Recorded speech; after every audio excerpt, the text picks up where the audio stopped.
It's gonna be good. It's gonna be great. It's gonna be better. I can't wait. Making my move. Live for the day. Sing like a bird. Fly like a plane. Come spill with me. Jenny D.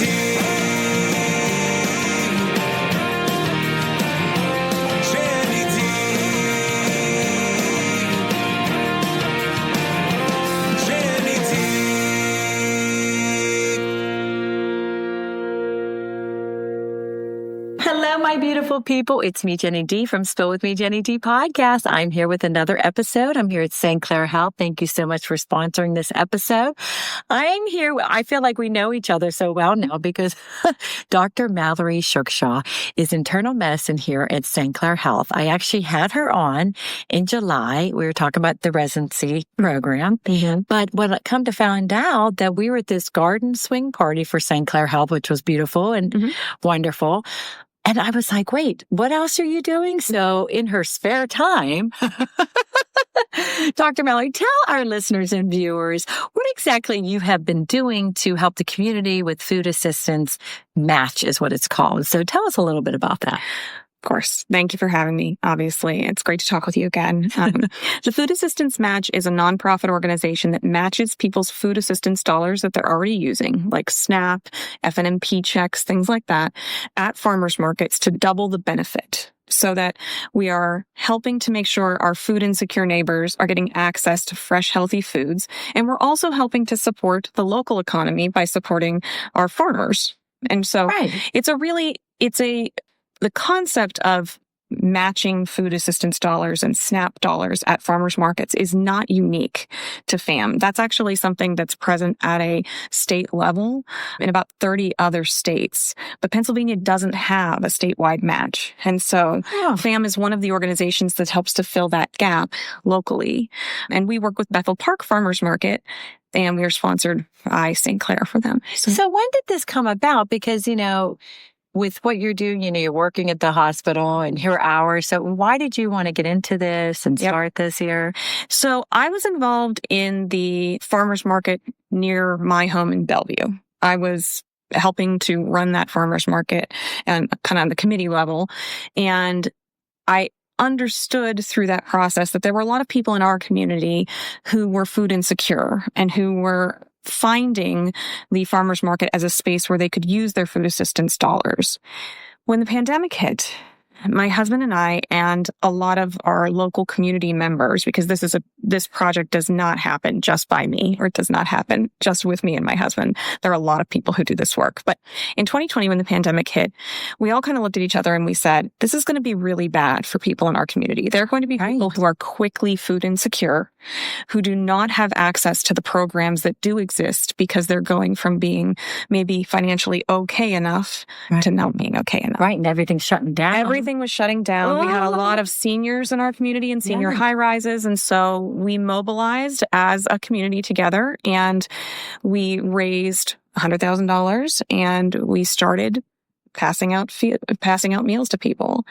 And I will say, I kind of said it in the wrong order because we started passing out meals before we raised any money. Yeah, I was like, wow. But through that process, we basically worked with church kitchens, started to create these meals, then made a system where we had delivery drivers take them to people who signed up for the meals. And so by the end of this, we had delivered over 30,000 meals. What? Yep.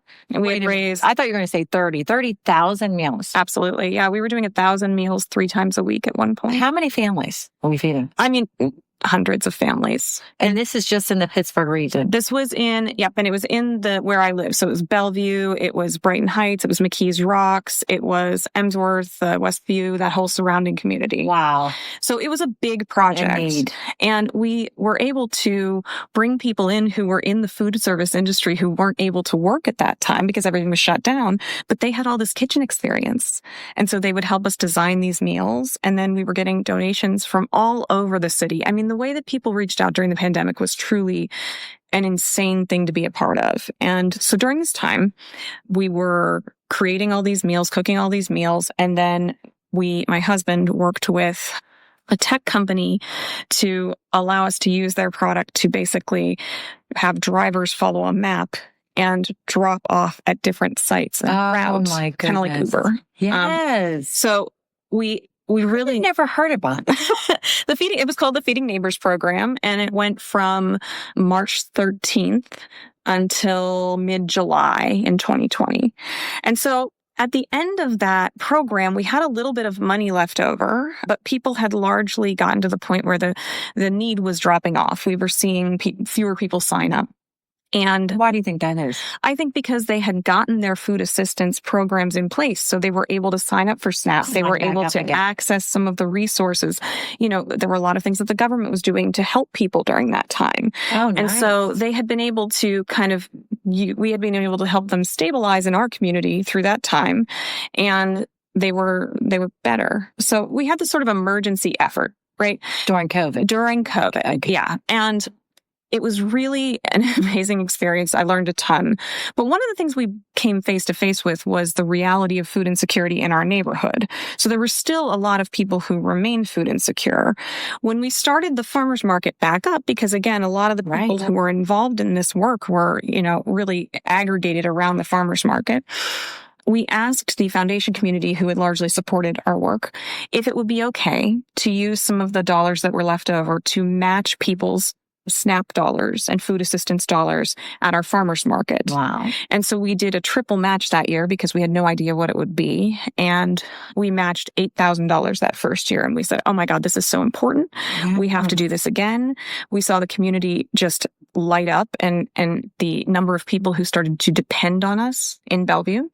So we did an online campaign, raised $14,000 and gave that away the next year. My goodness. And then let me ask you something. Yeah. SNAP. I remember, growing up, there was food stamps is what people used. And I remember, I had a single mom, so we did have some food stamps as well. But I don't recall SNAP. Is that kind of like the same kind of a system? The Supplemental Nutrition Program, SNAP, is the modern day food stamps. Okay. So yes, you're exactly right. And we call it SNAP now, and it's accessed in a different way through an access card. If you see people at the grocery store using an access card. Okay.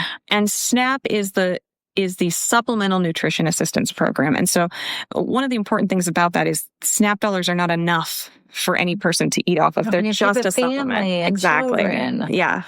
And it's not a lot of money. If you're a single person, your SNAP dollars are only $292 for a month, depending on your income. You can pay that in one grocery. You can pay that in one grocery bill. Oh my God. So, and with all the food going up at the grocery stores, how do they afford it? It's a big problem. So if you were to follow the FDA recommendations for the number of fruits and vegetables that you are supposed to eat in a day, it would be the average person who meets criteria for SNAP, it would be 70% of their food income. The dollars that they're supposed to spend on food just to get your fruits and vegetables daily allotment. So that's why the farmers market is a good place to be. The farmers market is a good place for this to happen because, again, it also supports our local economy.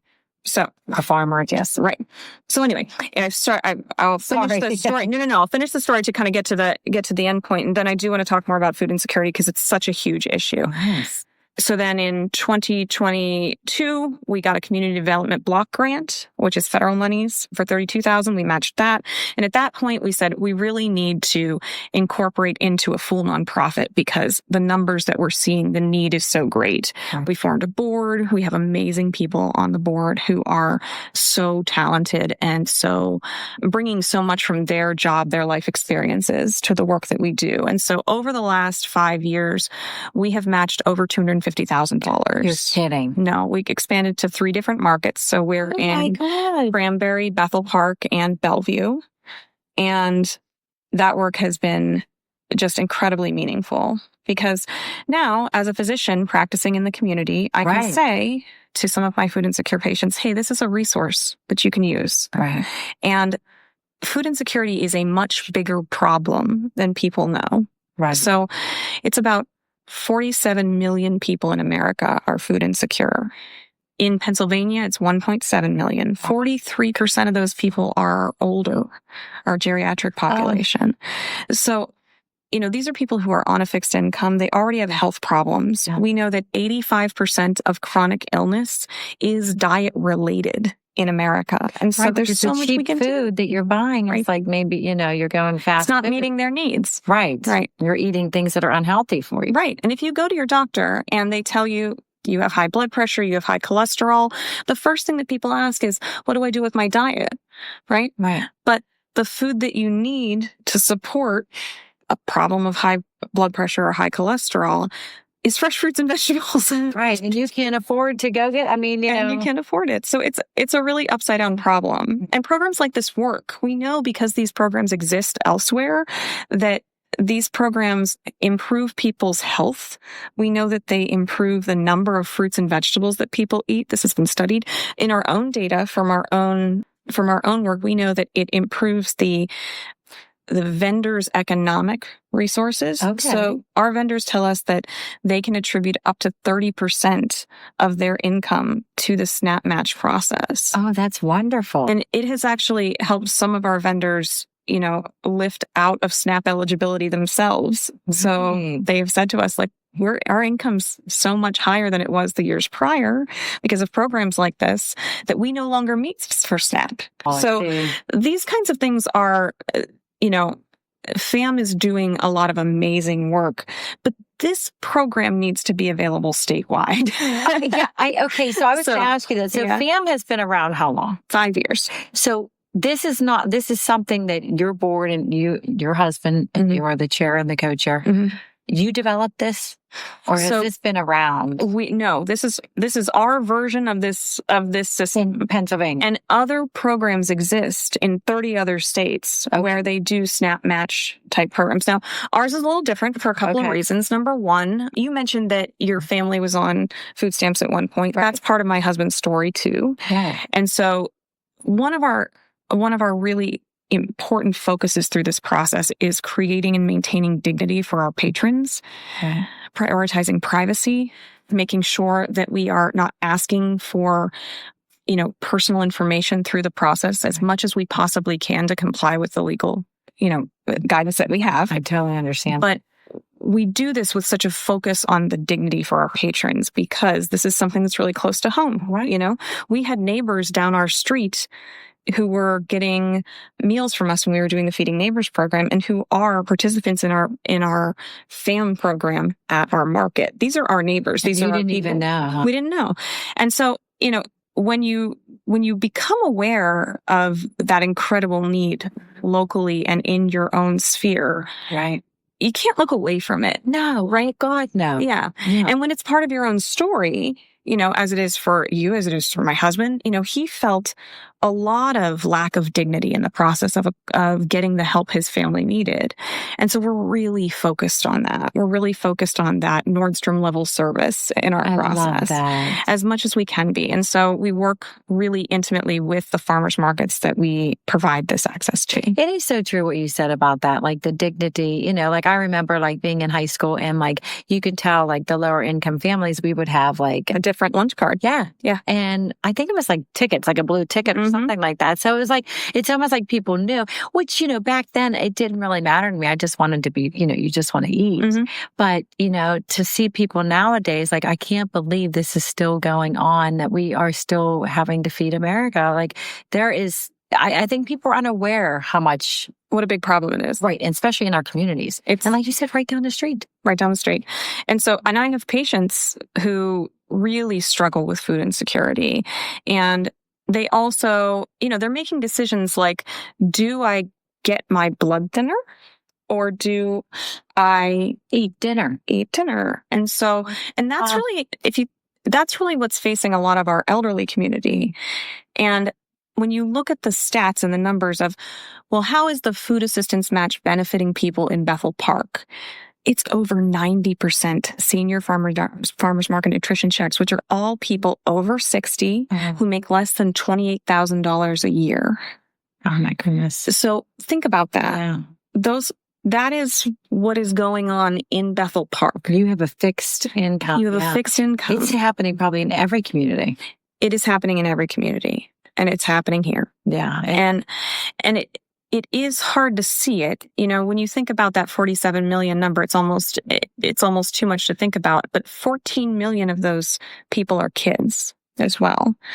And so when you look at the processes, when you look at the way that these food assistance dollars are spent, it's really interesting. And you can see the intent in the community is very good because there are lots of different programs out there for people to access. But those programs all have their own specific rules. They have their own specific entry points. So you can use SNAP at certain farmers markets, but not at all of them. Oh, really? You have to have vendors who are set up to be able to accept those dollars. And so it's tough for people. It's a lot of burden for them to mediate all of these different forms of food assistance that exist. Right. Just getting to the place. I mean, let's think about that. Like, if you don't have the money for food, how are you going to take a bus? Or, if you don't have a car, the means of getting to that place once you get there and you're not able to use your SNAP or...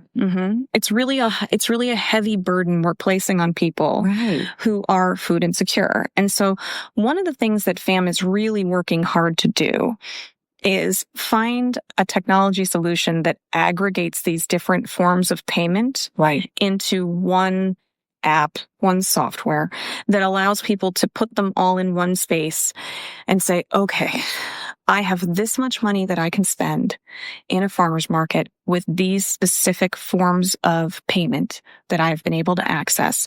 Put it all in one place and look at it rather than mediating all of these transactions through, different checks or tokens, et cetera. And there are a lot of barriers that are placed on people who are food insecure, unfortunately, at the federal and state levels, because the USDA has stated that there have to be a physical token or receipt given whenever you match someone's food assistance dollars at a farmer's market. And so there's really a lot of uphill battle. We're working with people in policy. We're working with our representatives at the state level to try and see ways that we can innovate around this problem to make it better, larger scale. Because I don't know if you saw, but I mean, I think it was in the Post-Gazette this week, there was an article about SNAP dollars being stolen. Have you seen anything about this? No. Yeah. How can you do that? It's similar to the way that, have you heard about like skimmers at gas stations? People can put a credit card skimmer. Oh my God. So unfortunately, the same thing can happen with SNAP dollars. So these people who are already food insecure are losing their SNAP dollars. And it's a $17 million problem in this state. But if we update the technology a little bit around this and we think a little bit more like Venmo or our banking system, right? There are options out there. And, I'm so grateful that one of our board members works for PNC Insecurities. And so we are really thinking a lot about this from different angles. We're not just raising money to match food assistance. We are doing that primarily, but we're also trying to figure out what is the problem and how do we solve this for our community and for our state? Because unfortunately, there is no system that aggregates all of these different dollars and programs. And I'm not saying we shouldn't have all the dollars and programs. They're really essential, but people need to have them in one space so they know how much they can spend and so they can use them. And having too much is like trying to figure that out. You already have a lot going on if you have small children or, you're trying. It's a huge burden. Yeah. I mean, now how would somebody be eligible? Like, how would you know that you're eligible for these dollars? For these different programs, they all have different rules, unfortunately. And oftentimes the county is where these will be distributed for the different programs. But if you're SNAP eligible, then you're working to get those dollars pretty actively, right? And there are criteria online that you can look up for that. But when it comes to FAM, one of the things that we've really been dogged about is that we will match all of the food assistance dollars at the farmers markets that we participate with. So we don't just match SNAP, and we don't just match it for fruits and vegetables. People sell honey. They sell eggs, they sell milk, they sell other things that are nutritious foods at farmers markets. And we're really committed to making sure that our patrons can receive a match for those foods and those foods as well as fruits and vegetables. Right. So that's important to us. The other thing that's really important to us is that many of these programs that match dollars will only match up to like $20 a day. We set our limit at $100 a day. Oh my gosh. Because that's we wonderful. really want patrons to be able to use these farmers markets as the source for not just getting the extras, the fun, fancy things, Right. but where they get their food for the week. Yes. And so if we say we'll match up to $100, that's $200 that they can spend. That's a lot more like regular groceries, right? And when you say farmers market, Dr. Mallory, so you're talking, a lot of them are once a week. Yes. So if they say, for instance, they couldn't make it that day, how would they be able to utilize or be able to get access it? Yeah. So you would have to go to a farmer's market when it happens. You're right. It's not the same thing. It's not the same as going to a Giant Eagle or a grocery store that's opened late.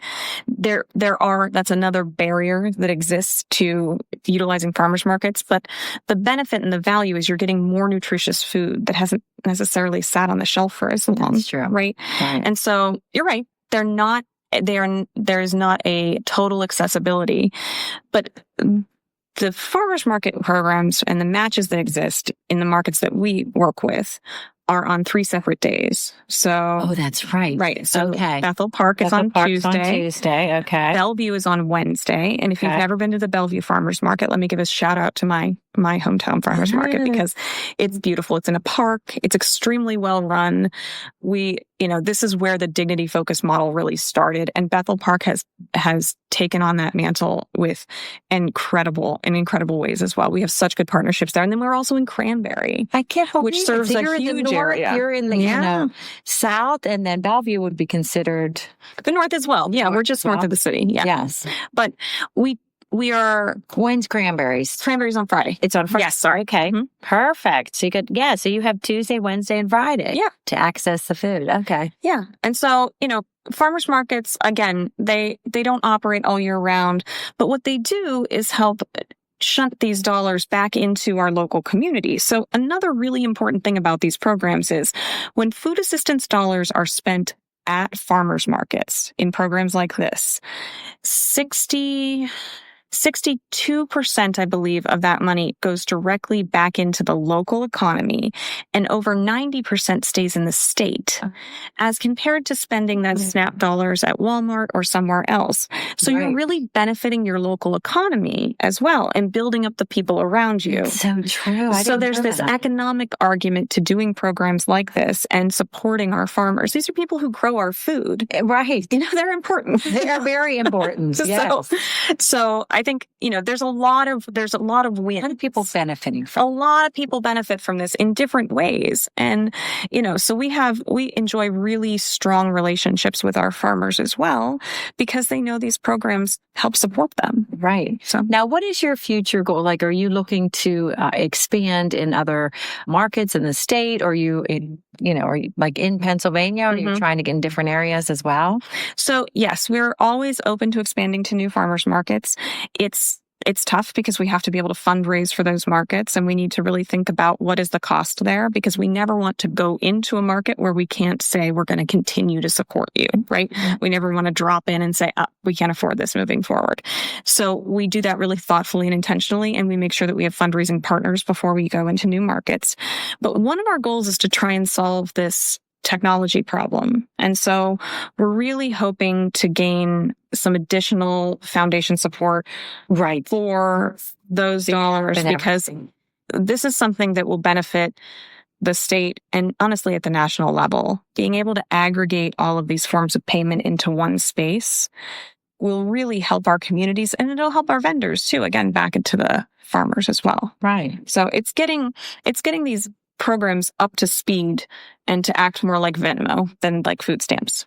Right. And that makes more sense. And it makes more sense. If you think about farmers markets, would you say it was like from April to like November, October, would you say? Yeah, they all have a little bit different dates. So Bellevue runs from May to the end of October. Okay. And, June to the end of October. And Bethel Park runs from May to the end of September, but they've extended a couple dates into October this year. Okay. And so they're doing some great work there, but it depends. They're not, they're also all run in different ways. So Bethel Park is supported by the township.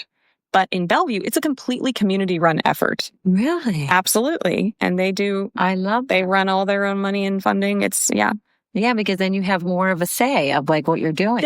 But they're both great in the way that they execute and taking care of their patrons. But, Bellevue doesn't have that at the borough level.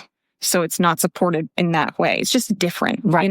And so working with all of these little community entities is its own separate problem. It's not bad, but they all run a little differently. Right. So, yeah. that's another reason why expanding into new markets is an option, but we have to be really thoughtful about our partners there as we try and build these platforms and make sure that we're being very thoughtful about logistics and funding. Right. And plus you can like freeze a lot of this stuff. I know with like corn, People think about can corn on the food. cob, like, we will take it off. Mm-hmm. I think, or boil or whatever, put it in a Ziploc bag and freeze it for Thanksgiving. Mm-hmm. So a lot of these produce you can freeze.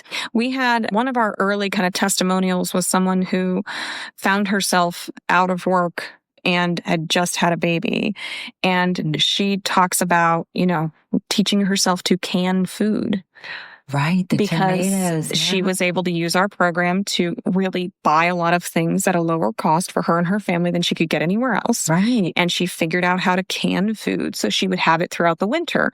So the argument for sustainability kind of after the season too is there for people who, are interested in that and capable. Right. And I think about, because I know my mom with even cucumbers, you can make them into pickles. Mm-hmm. Yeah. I mean, there's just so many ways that you can. I think that's a great resource to have for people too, to show them like the food that you're getting, you can prolong the shelf life of them by utilizing them for different things.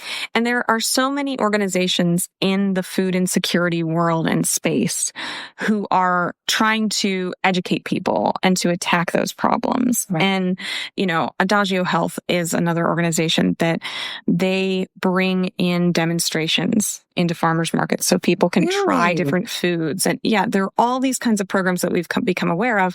The food insecurity and food security world, I should say, is really doing a lot. I wonder why we're not hearing more about this. Well, I don't know all the answers to that. Right. But I think it's hard to talk about unmet need in a society where we have a lot. A lot of people have a lot. Right.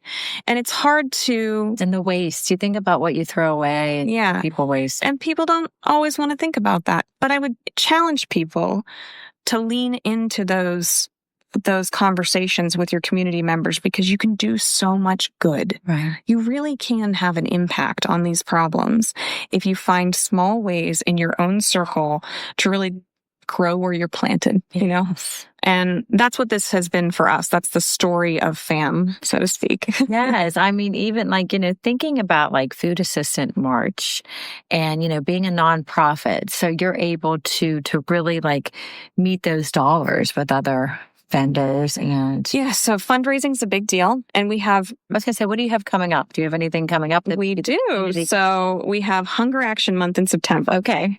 So Hunger Action Month in September is a huge fundraising push for us. And if you go to foodassistancematch.org, you can support one of our fundraising effort for one of our markets specifically. So if you live in Bethel Park or if you live in the South Hills and you want to support the Bethel Park Farmers Market FAM Match, you can do that in September. Okay.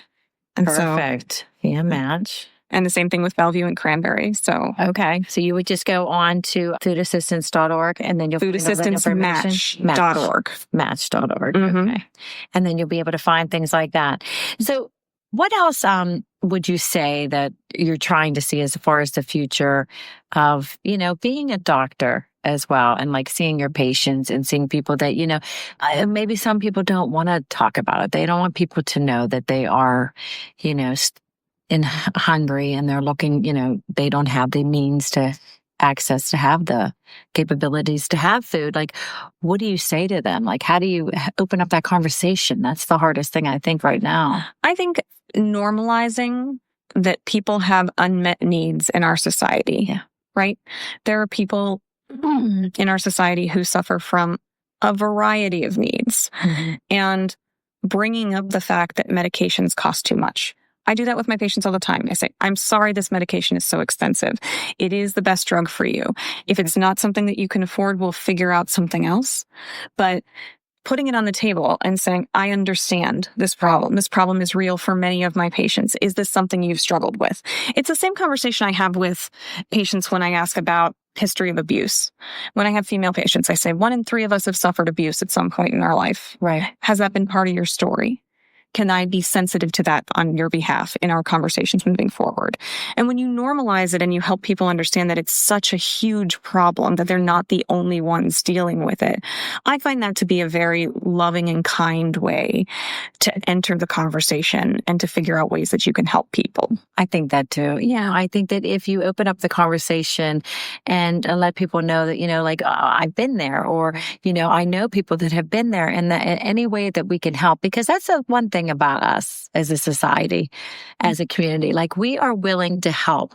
If you need us, we're here, especially Pittsburghers. Yeah. We always talk about, when somebody's from out of town and they're looking for directions, instead of us going, well, you turn here, we're like, just follow us. We'll take you. Yeah. We are just so different here that we want to help in any way that we can. Yeah. It's a very friendly. It is a very friendly town. And I just commend you and your husband of what you're doing. I mean, this is just, there were times when you were talking, I was like getting teary eyed, because I kept thinking, like, there are so many people out there that probably need your assistance and don't know how to go about it, and I think that the resource and the information that you're giving will really help them. Is there anything else that they should know as far as how to contact? So if you have any questions for me, you can reach me at Mallory at foodassistancematch.org.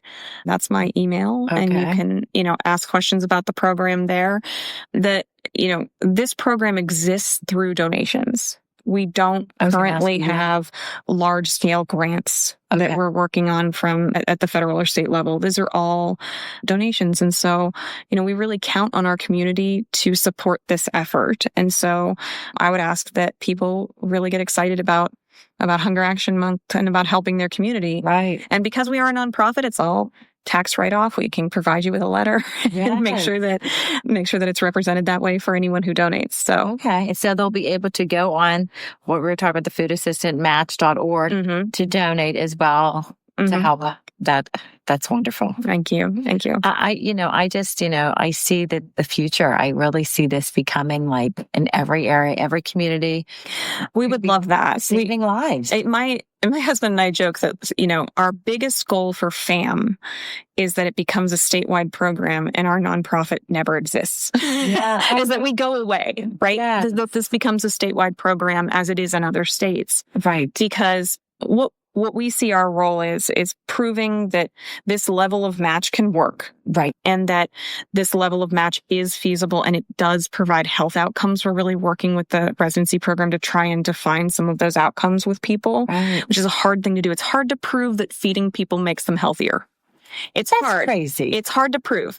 So it's like, it's hard to get data on that. But we're really trying to find ways and to be innovative around the process, right, with the technology solutions in order to make this something that does make sense at the state level, and then to support the partnerships in other organizations that are doing similar work. Right. We really want to be good partners in this space wherever we can and work with people and collaborate as much as possible, because the stronger we are in collaboration against this problem of food insecurity for Pennsylvania, the stronger we are and the faster we'll fix it. Yeah. So, oh my goodness. I mean, everything that you've said is just like, I thank you. I thank you and your husband for everything that you do, and your board, everybody on your board. I was looking at your website, and it's, I'll tell you what, it's impressive to see what you've done in the last 5 years. Thank you. It takes a lot of people to do this work. Our community partnerships with our farmers markets too, I cannot overstate that. We have such amazing people running these farmers markets. And if they didn't care about this work, it wouldn't happen. Yes. Yeah. So it's everybody. It is. It takes a team and it takes a community to really, and you just don't know what's going on with your neighbors down the street, somebody next door. You just don't know who needs this assistance. So be kind, be there for each other, because that's the way this, I would wanted somebody to do that for me when we were younger. Yeah. Too. So I appreciate everything you're doing. Thank you. Thank you. So this will air in September, which will be Hunger Action Month. Wonderful. So yes, I appreciate that. And we'll make sure everybody has all the information underneath. But if there's anything else you'd like to tell the listeners? I just thank you so much for the opportunity to be here. This has really been wonderful. And it's wonderful to get to speak to your community so that they can see what we're doing here. I think it's really important. Right. And I'm telling you, next time we talk, it's going to get bigger and bigger. Yeah. We're working on it. We're working on it. Right. And I'm coming in the kitchen. I'm going to help you cook some food. My husband does all the cooking now. Oh, yeah. Yeah. You figured it out. I know, right? But thank you so much for being on Spill With Me, Jenny D. Thank you. And thank you, St. Clair Health, for sponsoring. This is another episode. Take care. Come spill with